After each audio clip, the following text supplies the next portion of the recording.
So what I wanted to talk about today was suggestions, and I think we've all had the experience of offering people good suggestions or recommendations, and for some reason they're not often accepted by people. Now, maybe you're somebody who is great at this, in which case you don't have to watch this video.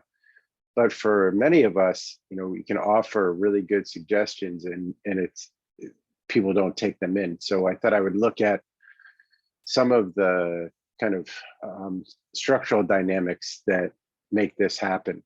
And here I'm assuming these are well-meaning suggestions for people. And the funny thing is, sometimes we can even make suggestions when someone asks for advice, and even then they may say yes, but they may not take them in. So let's look at what's going on. And I would say the first thing to look at is whether what you're suggesting is actually something that the person wants. Now, a moment ago, I said somebody asking for advice.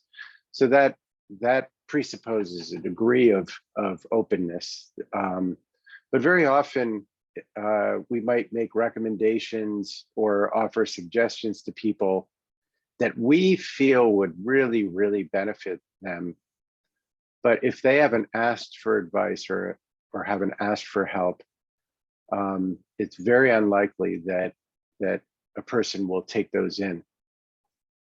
And I believe part of this is, I think most people, or certainly many people, have built a natural resistance to most suggestions. I think growing up, we're bombarded with suggestions from people, from teachers, from parents, siblings, and it can become a knee-jerk reaction to just almost a survival mechanism to reject anything that's coming from the outside. So I think that's the first challenge that you're up against when offering somebody a suggestion. So the first thing that I look at is this something that the person is asking for help with or asking for a recommendation? Because if it isn't, there's a good chance it's going to be rejected. And this certainly applies to coaches too. I think as coaches, very often we think, oh, I know exactly what this person needs or what they would benefit from. But if the client hasn't asked for that thing or hasn't asked for help in that area, there's a really high probability that it will be rejected. So that's the first thing. Have they asked for help? The other thing is, does your suggestion align with something that they want? It's and this is a little bit complex. Like somebody could express, like, I'd like to lose weight. Great request. So you could make a really obvious suggestion, like, okay, eat less, don't eat sweets, all those things. But if that's going against what they want on an unconscious level, again, it will be rejected. So, maybe the person kind of intellectually wants to lose weight, but they really love sweets. So part of them is going to be blocking that suggestion, as well-meaning as it is. And so this is where there is a window of opportunity, which is if you can link what you're suggesting to something that they want, then there's a higher probability that it might actually be taken in. So I'll stay with this example. Let's say this person wants to lose weight, but they like sweets. So they're going to be reluctant to give up sweets. But if you were to raise the payoff for losing weight, then it might be worth it to them to forego sweets or some sweets for a period of time. So, maybe they have a goal of looking better for an event, or feeling healthier. And so if you can tie eating less sweets with that goal of, okay, I'm getting in shape for the summer, and you're tying your suggestion of less sweets to that goal of, like, if you do this, then you will get this benefit. You have a higher likelihood of the person at least being open to it. And you'll notice, because people's attention, when you're speaking through their interests, their attention will be focused on what you have to say. The other point I wanted to make about this is that this applies to ourselves internally as well. Like, how often do we make suggestions to ourselves, like, I should eat less sweets, or I should do this?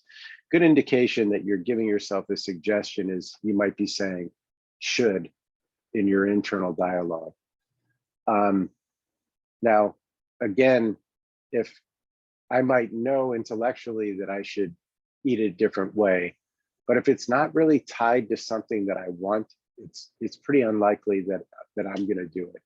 Now, it can be tied to something that I want. It can also be tied to avoiding something that I don't want, so, but that has to be, the consequence has to be real for you.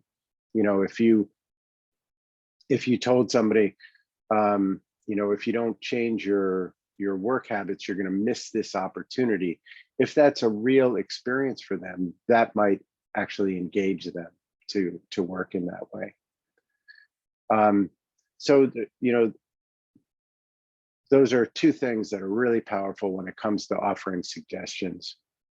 First one is the person open? Have they requested help, or help, advice, perspective? Have they requested something? And is what you're offering somehow tied to their interests, not your interest? It's very easy. I do this all the time. I will recommend things because I'm so excited about them, and I can see all the benefit that it maybe something has given me. But if I haven't linked that to what somebody else is interested in or trying to achieve, it's gonna fail. Basically, it's gonna bounce off the person.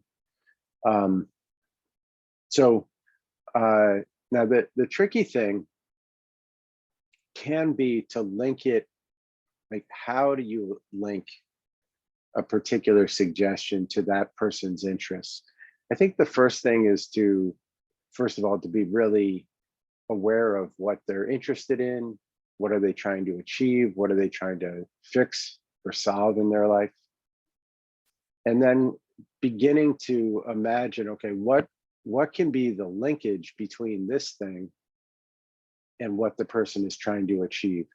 Now, I will say that if a person hasn't asked for help or advice, and your suggestion isn't linked to them, that's a good time to ask yourself, why is it that I want to make this suggestion to this person? Is the recommendation more for your benefit perhaps than for theirs? In which case, that'd be a time to explore something for yourself. But if there is a benefit that you see for the person, then it's really useful if you can somehow express that benefit in terms of their interests. So, because again, if it isn't linked to their interests, then you have very little chance of this thing working. I had a good friend, and he was very clever with this. What he would do is, if he wanted to recommend something to a client, he would think of two things that they really enjoyed and found satisfying, and he would link that activity to both of those things. So if let's say he was trying to help somebody exercise more, he would link it to a type of movement that they enjoyed, and to one of their interests. So maybe they have an interest about learning. So he would say, oh, you know, this exercise relates to this type of movement that you like, and it's an opportunity for learning. And then in that moment, the person might actually be excited to at least give it a shot. So that's what I would recommend as a starting point. Think of 1, 2, or 3 of the person's interests or goals, and then ask yourself, okay, how can I express this in such a way that it links, it creates a cause effect. If I do this, I get this payoff. And if you structure your suggestions in that way, you have a much, much higher likelihood of somebody actually entertaining them and giving them a shot. So I would give that a try.